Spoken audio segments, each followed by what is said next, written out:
मला वाटतं माझी आणि सचिनची ओळख 2000ची ओळख लहानपणापासून 2006 साली आमची ओळख झाली.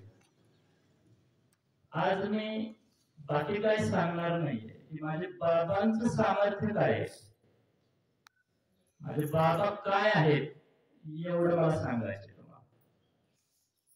2007 साली प्रथम गुरुपौर्णिमेला आलो. आज ही 17वी गुरुपौर्णिमा आहे. गुरु वैराग्याचे मूळ, गुरु परब्रह्म केवळ, गुरु सोडवी तात्काळ गाठ लिंग देहाची. गुरुपौर्णिमेलाच व्यास पौर्णिमा असं म्हटलं जातं. व्यास व्यास म्हणजे काय तुम्हाला माहितीच आहे. दंकर सर, व्यास म्हणजे अशी रेषा जी वर्तुळाच्या केंद्रातून जाते. बरोबर. जसं जसं केंद्राकडे जाऊ तसं आपल्याला समजतं की सर्व त्रिज्या त्या केंद्रात एकत्र आलेल्या आहेत. आणि जसं जसं केंद्रापासून आपण बाहेर बाजूला जातो, म्हणजेच वर्तुळाची त्रिज्या वाढवली तसं वर्तुळ वाढणार आहे. त्रिज्या आपण घेतली 2 सेमी तर वर्तुळ त्याच मापाचं 4 सेमी व्यास असणार होईल. पण तसं पाहिलं तर वर्तुळ आपण कितीही अनंत काढू शकतो, त्या मापच नाहीये. त्याच्या केंद्राकडे गेलं की सगळ्या त्रिज्या एकत्र येतात. आता न्यूटनने शोध लावला, मुद्दाम जरा वैज्ञानिक विषय सांगतोय बस, की गुरुत्वाकर्षणामुळे वस्तू खाली पडते. बरोबर. मग ती जाते कुठं? कोणतरी म्हणतंय बाबा विमान त्या बर्मुडा ट्रायंगल मध्ये जाते, जास्त गुरुत्वाकर्षण. बरोबर ना? असं नसो, वर्तुळाच्या पृथ्वीच्या केंद्राकडे सारे वस्तू आकर्षित होतात. हे तर खरंय. मग पृथ्वीला सुद्धा गुरुत्वाकर्षण असायला पाहिजे. Every particle in the world attract each other. बरोबर. या विश्वातील प्रत्येक कण एकमेकाकडे आकर्षित होतोय. मग ते केंद्र कुठे आहे?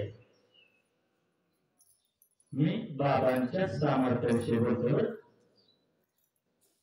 पृथ्वी देखील कुठेतरी आकर्षित होत असावी 100%. या ब्रह्मांडातील प्रत्येक ग्रह, प्रत्येक आकाशगंगा कुठेतरी आकर्षित होत आहे. या विज्ञानाने हेच शोधण्याचा प्रयत्न केला. कुठल्या तरी देशात जमिनीमध्ये फार 12 किलोमीटर बोगदा काढला आहे कुणाचा. कुठून? गॉड पार्टिकल्सचा शोध लावला. त्याने नाव दिलं बरं त्या पार्टिकलला, गॉड पार्टिकल्स. पण ते पार्टिकल्स एकमेकांकडे आकर्षित होत होते. त्यांना कळलं नाही, प्रयोग बंद केला, बंद केली ती गोवा माहित नाही त्याला बंद केली काय, पण ते गॉड पार्टिकल्स पर्यंत पोहोचले ते. आता हे केंद्र कुठे? हे लोक बाहेर शोधायला गेले.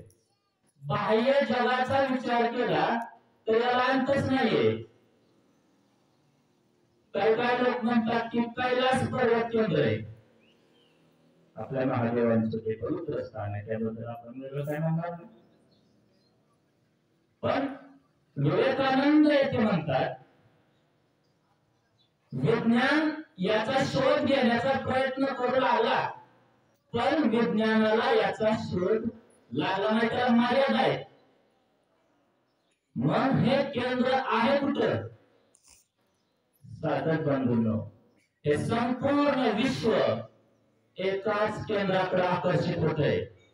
आणि ते केंद्र बाहेर कुठेच नाहीये. ते केंद्र आपल्या आतच आहे.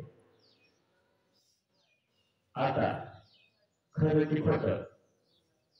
बरोबर ना? मी म्हणतोय जाधवचा म्हणतात केंद्र आत आहे.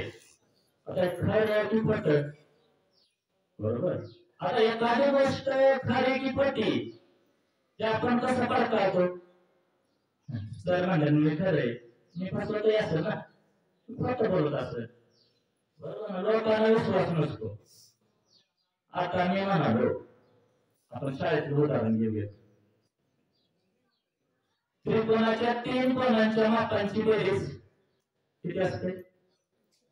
मी म्हणलं नाही 200 असते. बरोबर म्हणतं मास्तर येड लागलं दिसतंय. 180 अंश असते ना. समजा मला, मी म्हणालो त्रिकोणाच्या 3 कोणांच्या मापांची बेरीज 180 अंश असते, हे मला वाक्य खरे हे सांगायचंय, मुलांना सांगायचंय. मी कसं सांगेल? बरोबर ना.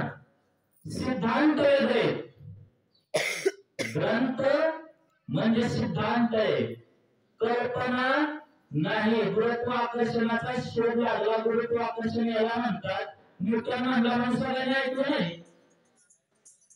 ही जी इंग्लिश मध्ये त्याला लॉजिकल आर्ग्युमेंट म्हणतात, तर्कशुद्ध मांडणी म्हणतात, ही जगानं मान्य केली, जगातील प्रत्येक शास्त्रज्ञाने मान्य केली. हे ग्रंथातील सिद्धांत सुद्धा प्रत्येक व्यक्तीने मान्य केलेले. आता त्रिकोणाच्या 3 कोणांच्या मापांची बेरीज 180 अंश हे सिद्ध करायचे. समोर आपले 50 विद्यार्थी. समजूया अरे कसं करणार? खरा शिक्षक काय करेल, आपण त्याचा प्रॅक्टिकल घेईल.